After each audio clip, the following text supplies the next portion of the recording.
લિંબાયત ગોળાદરા વિસ્તારમાં બે વૃદ્ધાને મફતમાં અનાજ અને કપડાં આપવાની લાલચ આપી મંગળસૂત્ર અને રૂપિયા પડાવનાર ગેંગના 4 સભ્યોને લિંબાયત પોલીસે ગણતરીના કલાકોમાં ઝડપી પાડી 75,000નો મુદ્દામાલ કબજે કરી આગળની કાર્યવાહી હાથ ધરી છે. લિંબાયત પોલીસે વૃદ્ધ મહિલાઓને શિકાર બનાવીને દાગીના અને રોકડ લૂંટનારી ટોળકીને ધરપકડ કરી છે. આ ટોળકી ગરીબોને મફત અનાજ વેચવા અને કપડાં આપવાના બહાને શિકાર કરતી હતી.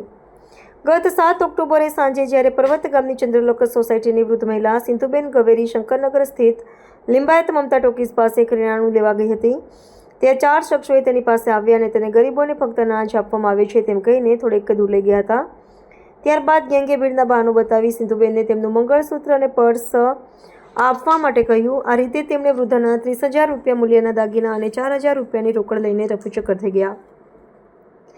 આજ દિવસે આ ઘટનાથી 2.5 કલાક પહેલા આજ ટોળકીએ નગર 2ની રહેવાસી વસલાબેન હેડાઉને પણ આવી જ રીતે છેતરીને તેમના દાગીના ઉતરાવી લીધા હતા, જેની કિંમત 40 જેટલી થાય છે.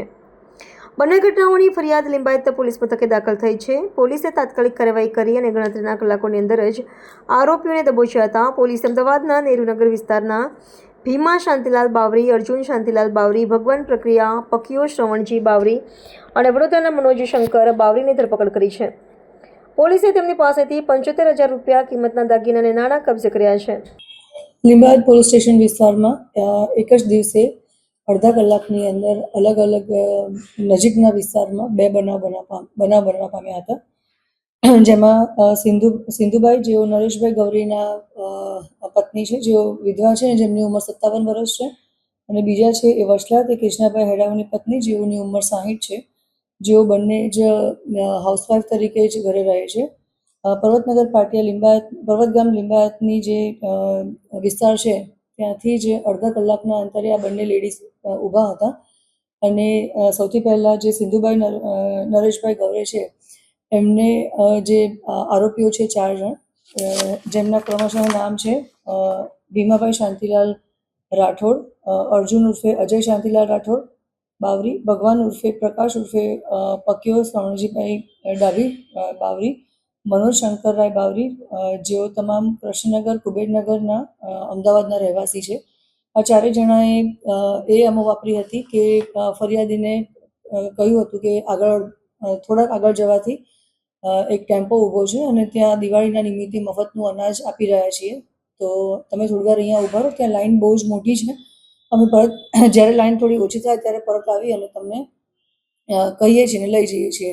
થોડી વાર થઈ એમાંથી 2 વ્યક્તિઓ એમની પાસેથી એવું કહીને જાય છે કે આગળ હજી વધારે થોડું ડિસ્ટન્સ છે તો અમે રિક્ષા લઈને આવીએ છીએ, અને એ વખતે બહુ જ ભીડ હોવાના કારણે પ્લસ દિવાળીની તહેવારની ભીડ હોવાના કારણે તમારા જે દાગીના છે એ તમારા પોતાના જ પર્સમાં મૂકી દો, કારણ કે ભીડ છે તો અનાજ લેતી વખતે ત્યાંની તમારા દાગીના ચોરી થવાની શક્યતાઓ છે.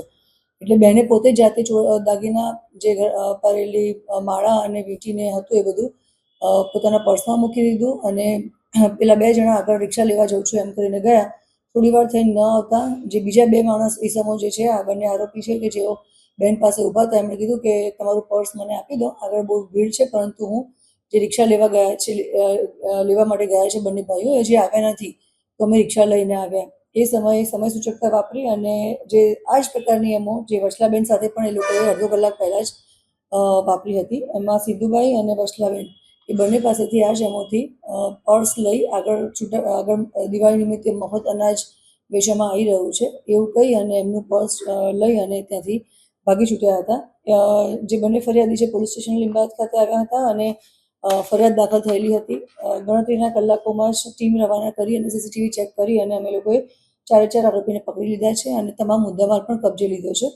આ બાબતે એટલું જ કહેવાનું કે દિવાળીનો તહેવાર આવી રહ્યો છે, જ્યારે મફત અનાજ આપીએ છીએ તમારા દાગીના અમે ધોઈને સાફ કરી આપીશું, એકના ડબલ માટે આવશે, અથવા તો જે વેપારીઓ છે કે જે અહીંયા બિઝનેસ કરે છે એમને પણ વધારે માલ સામાન લઈ અને તમને વધારે વેપાર દિવાળીમાં કરી આપીશું, તમે અમને ઉધારે માલ આપો અને અજાણ્યા ઈસમો સાથે વધારે માલ આપીને પણ આ રીતે ધંધો ન કરવો અને આટલી તકેદારી રાખવી એ સુરત પોલીસ તરીકે અમે અત્યારે સૌને પહેલ કરીએ છીએ.